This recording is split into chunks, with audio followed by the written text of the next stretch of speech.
Assalamualaikum warahmatullahi wabarakatuh. Siap belajar hari ini? Hari ini kita akan belajar tema 5, subtema 2, pembelajaran 1 dan 2 yang bertema pahlawanku, kebanggaanku. Kali ini akan membahas pahlawan yang mendapat julukan ayam jantan dari timur karena keberaniannya melawan Belanda. Siapa dia? Langsung ke videonya yuk. Sultan Hasanuddin dikenal sebagai pahlawan Indonesia yang berasal dari Makassar, Sulawesi Selatan. Lahir di Makassar pada 12 Januari 1631. Memiliki kepandaian di bidang ilmu politik, diplomasi, ilmu pemerintahan, dan ilmu perang yang dipelajari Hasanuddin muda ketika ikut mendampingi ayahnya melakukan perundingan-perundingan penting. Ditambah lagi dengan bimbingan Karaeng Pating Galoang, yaitu mangku bumi kerajaan Goa yang sangat berpengaruh dan juga cerdas. Sultan Hasanuddin merupakan putra kedua dari Sultan Malikus Said, yaitu Raja Goa ke-15. Sehingga Sultan Hasanuddin adalah Sultan ke-16 di Kerajaan Goa dan menjadi Sultan ketika berusia 22 tahun. Memerintah Kerajaan Goa pada tahun 1653 sampai 1669. Dikenal sebagai penguasa Kerajaan Goa yang ketika itu menguasai jalur perdagangan di wilayah timur Indonesia.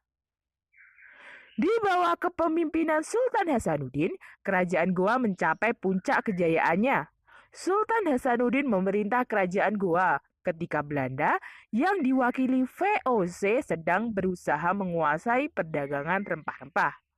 Pada abad ke-17, VOC berusaha memonopoli perdagangan rempah-rempah di Maluku setelah berhasil mengadakan perhitungan dari Spanyol dan Portugis. VOC memaksa orang dalam negeri menjual rempah-rempahnya dengan harga yang ditetapkan oleh Belanda. Melihat hal itu, Sultan Hasanuddin dan Kerajaan Goa adalah penghalang bagi Belanda. Belanda juga menyuruh tebang pohon pala dan cengkeh di beberapa tempat. Selain itu, VOC juga melarang orang-orang Makassar berdagang dengan musuh-musuh Belanda seperti Portugis dan sebagainya. Hal tersebut jelas ditolak oleh Sultan Hasanuddin. Sejak pemerintahan Sultan Alauddin hingga Sultan Hasanuddin, Kerajaan Goa tetap berpendirian sama, yaitu menolak kelas monopoli perdagangan yang dilakukan oleh VOC Belanda dan melakukan perdagangan bebas dengan pihak manapun. Sejak dahulu, Kerajaan Goa merupakan kerajaan besar di wilayah timur Indonesia yang menguasai jalur perdagangan. Pada tahun 1666, di bawah pimpinan Laksamana Cornelis Spelman, Belanda berusaha menundukkan kerajaan-kerajaan kecil, tetapi belum berhasil menundukkan Kerajaan Goa yang dikenal memiliki armada laut yang tangguh dan juga pertahanan yang kuat melalui benteng Sombaopu. Perang besar kemudian terjadi antara Kerajaan Goa melawan Belanda yang dibantu oleh Arung Palaka dari Kerajaan Bone yang kemudian dikenal dengan Perang Makassar. Sultan Hasanuddin yang merasa terdesak dengan ulah Belanda dan Arung Palaka akhirnya sepakat untuk menandatangani perjanjian paling terkenal saat itu, yaitu Perjanjian Bonggaya pada 18 November 1667. Dengan perjanjian tersebut, Kerajaan Goa merasa dirugikan sehingga pada 12 April 1668, Sultan Hasanuddin kembali melakukan serangan terhadap Belanda.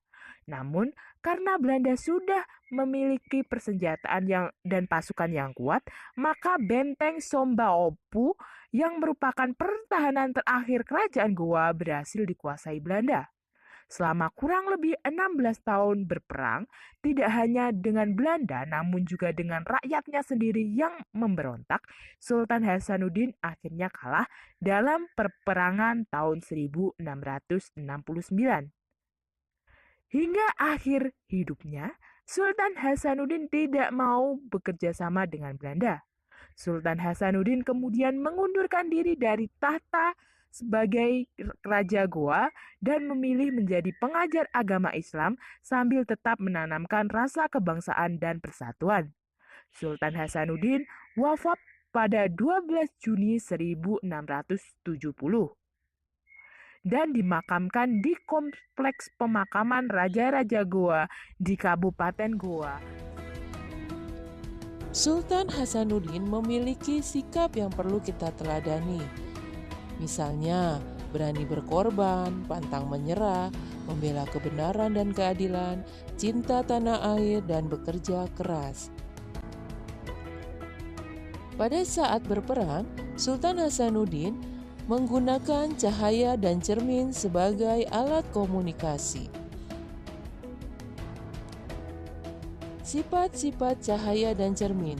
Cahaya merambat lurus, cahaya dapat dipantulkan, cahaya menembus benda bening, dan cahaya dapat dibiaskan. Sultan Hasanuddin menggunakan sifat cahaya yang dapat dipantulkan untuk berkomunikasi pada saat berperang. Sikap dari Sultan Hasanuddin patut kita contoh karena sesuai dengan pengamalan sila Pancasila yang kelima, yaitu keadilan sosial bagi seluruh rakyat Indonesia. Makna dari lambang sila kelima, lambangnya yaitu padi dan kapas. Semangat belajar ya anak-anak. Assalamualaikum warahmatullahi wabarakatuh. Bye-bye, semangat!